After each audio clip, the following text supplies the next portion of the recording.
आप देख रहे हैं एच हॉरर एच के साथ। चलिए बढ़ते हैं आज की कहानी की ओर। दिनेश ने अभी अभी फोन पर सुमित से बात की। बात करने पर पता चला कि सुमित शादी में नहीं जा पाएगा। दरअसल दिनेश सुमित के साथ शादी में उसकी बाइक पे जाने वाला था, मगर जब सुमित का जाना कैंसिल हो गया तो दिनेश ने सोचा कि जल्द से जल्द बस से ही निकलना सही रहेगा। तैयार तो वो हो ही चुका था, लिहाजन वो बस पकड़ने के लिए गांव के बस स्टॉप पर पहुंचा।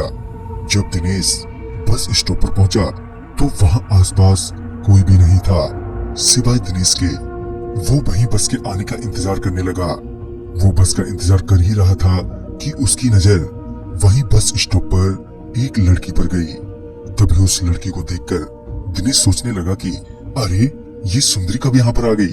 इतने में दिनेश की बस भी आ गई, मगर दिनेश की नजरें उस लड़की से हट ही नहीं रही थी। तभी वो लड़की उठी और बस में चढ़ गई।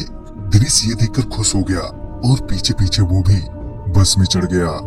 जब दिनेश उस लड़की के पीछे पीछे बस में चढ़ा तो उसने देखा कि वो लड़की साइड में खड़ी है।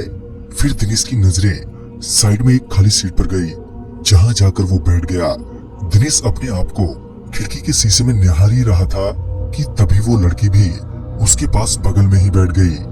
ये देखकर दिनेश मन ही मन बहुत खुश हुआ। वो बार बार तिरछी नजर से उसे देखे ही जा रहा था कि तभी बस कंडक्टर ने दिनेश से कहा, कहाँ की टिकट काटनी है।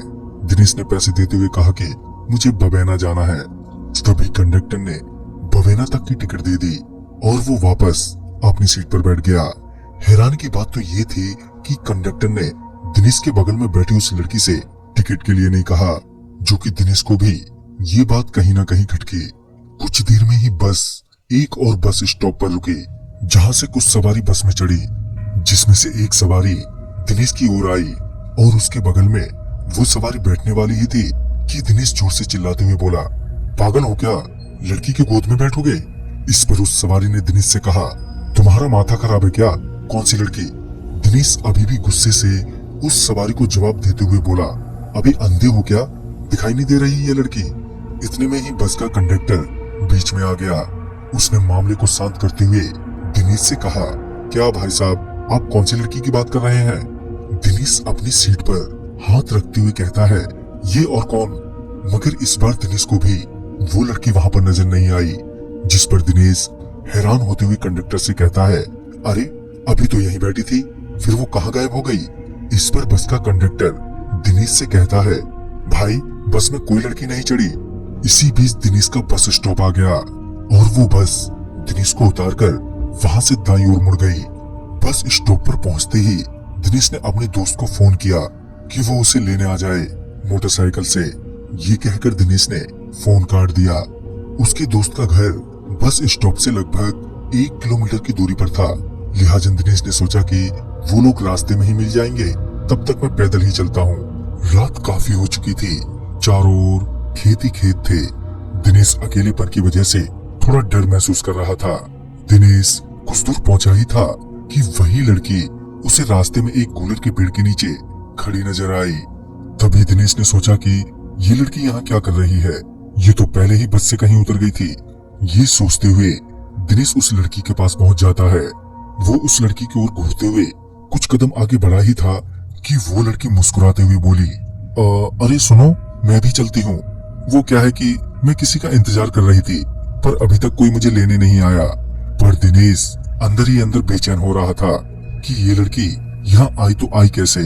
दिनेश और वो लड़की साथ साथ चल ही रहे थे कि वो लड़की एकदम से सामने खड़ी हो गई और भयानक आवाज में जोर जोर से हंसने लगी और कहने लगी, पहचाना नहीं तूने मुझे, कौन हूँ मैं।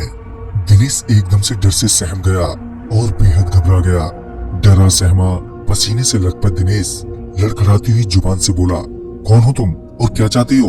तभी वो लड़की असली रूप में आ गई। अब वो लड़की इतनी भयानक लग रही थी कि दिनेश की सांसें ऊपर नीचे होने लगी और वो कपकपाने लगा। उस भयानक लड़की को देखकर वो बेहद भयभीत हो गया। दिनेश चाहकर भी अपनी जगह से नहीं हिल पा रहा था। तभी उस लड़की ने दिनेश की गर्दन पकड़ ली।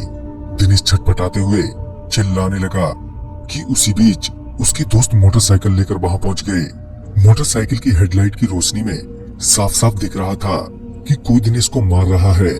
दिनेश के दोस्त जल्दी से उसके पास पहुंचे और वो लड़की वहां से एकदम से गायब हो गई।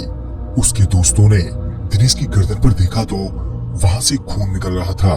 देखने से ऐसा लग रहा था मानो वो लड़की दिनेश का खून पी रही थी। तभी दिनेश के दोस्त उसे जल्दी से अपने घर ले आए और तुरंत ही गांव के डॉक्टर से दवा दिलवाई। तो दोस्तों इस तरह से उस दिन दिनेश की जान बच गई।